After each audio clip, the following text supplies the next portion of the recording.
Good morning, everybody. Welcome to the Moving Markets Podcast. End of the week is here. It is Friday, June 26, 2026. I am truly sorry about yesterday. Some of you know this, we own a house in the southern part of Utah, and there was a fire that was getting incredibly close to our house, and we got a call from a neighbor down there. And yesterday morning, around the time I would have been getting on and doing the podcast, I was in my car driving a little above the speed limit to get down there.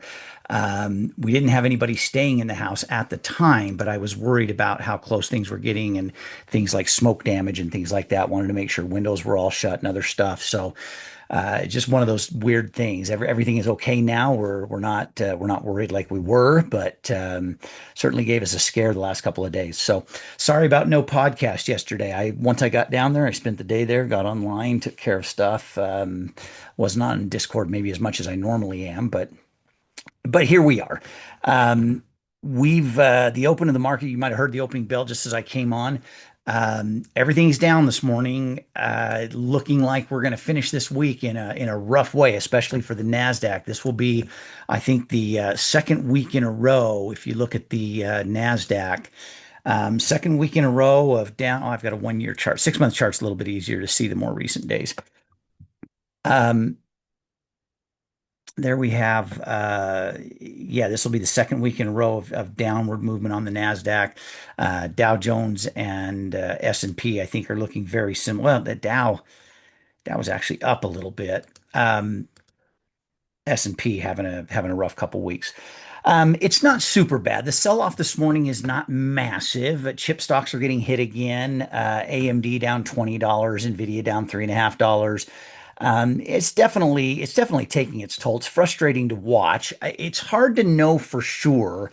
I've gone back and forth as I've listened to different people online. I've kind of gone back and forth on, are we at the beginning of a good size correction? Is this maybe the early, the first week of what turns into possibly, a correction on the S&P down here to 7,000? That would even if it was slow, that would feel like a pretty big move to the downside. You look at that and you wonder a little bit. Also, we could be testing this nearer term support and get one more bounce.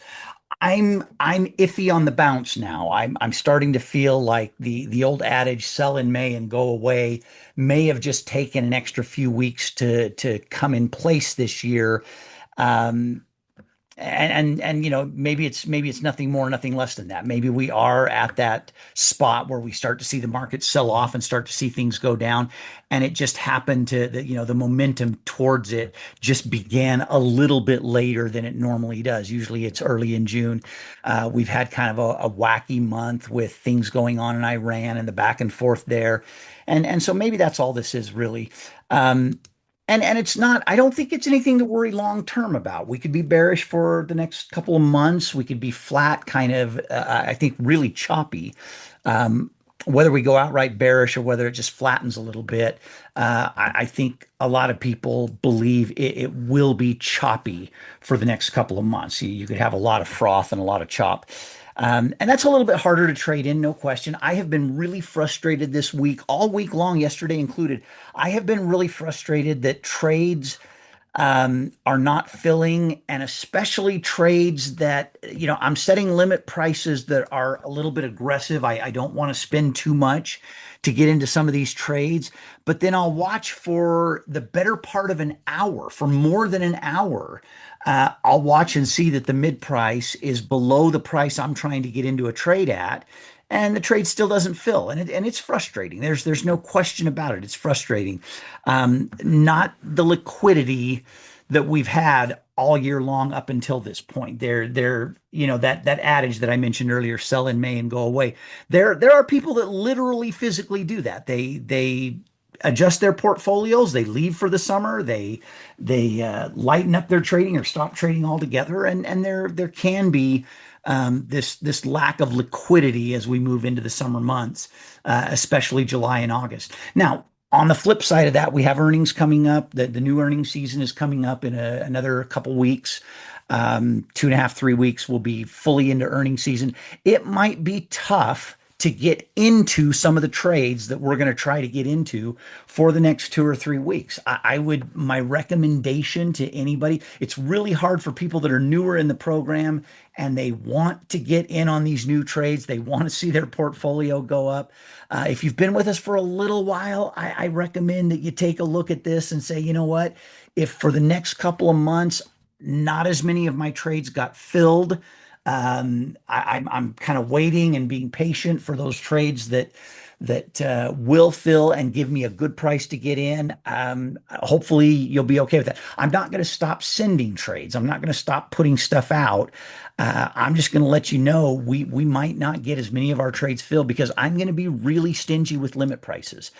I don't think there'll be a problem in a week and a half or 2 weeks from now when we get into earnings because earnings are going to be big. You're going to see a lot of companies this earnings season are going to have to be they're going to have to be so perfect on their earnings report to see bullish movement. You're going to have companies report big profits, big earnings per share, positive guidance. And if it's not wowing, just like blowing the doors off and wowing the market, the Wall Street, they're going to struggle. They're going to have a hard time going up because there are a lot of companies that people believe are overvalued right now and need a little bit of correction.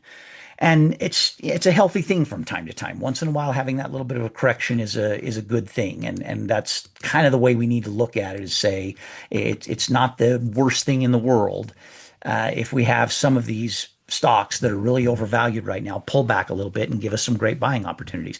I am very much in a buy the dip mode right now. If this dip continues on individual stocks, especially something like Nvidia. Nvidia, this is a dip that I'm going to take advantage of. This is a dip that if it gets down here, I think it's probably coming down to 180 before it stops, quite honestly. And then we're going to make some adjustments to our trade. I know we've got an open trade on Nvidia that people are getting a little bit nervous about right now. We're going to make an adjustment to that. I'm going to be sending that out sometime later this morning, not too late, probably within a half an hour to an hour after I finish this presentation. And I'm still looking for new trades. There are some things I'm still looking at and some stuff that I'm still going to send out. And I'm telling you, stick really, really tight to these limit orders. Don't give up more than a few pennies. Like if we've got a $2.50 spread on a long iron condor and I'm trying to get in for 195, going up to 198, $2 a share, that's not a bad thing, but don't give up a lot. Don't be willing to sacrifice a lot. Hold tight to those limit orders and make sure to me, it's better to walk away from a trade than to pay too much to get into a trade when you're talking about a debit spread. So, we've got just kind of a side note, not helping the market like you think it would. Oil is down below $70 a barrel. Brent is also almost down to $70 a barrel. And the last couple of days, it doesn't seem to be helping the markets that much. It should be, but it's not. I think people, you hear this term baked in. I think that's where people are feeling is like it's kind of now become baked in that oil is going to come down and gas prices are going to continue to come down and people aren't being affected by it as much as you think they might be. So we'll see what happens with that.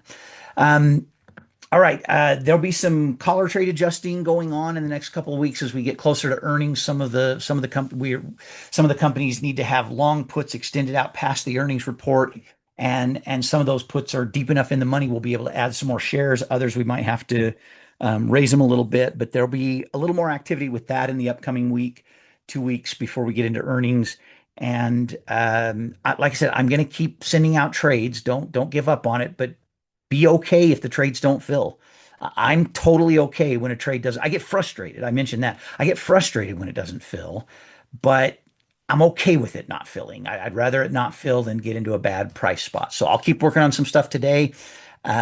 Regular week next week until Friday. Friday is a holiday. It's July 3rd, but the markets will be closed on Friday, so I will be off as well. But everything between now and then, very normal, back on schedule. Thanks, everybody. Have a great day and have a great rest of your weekend. Bye bye.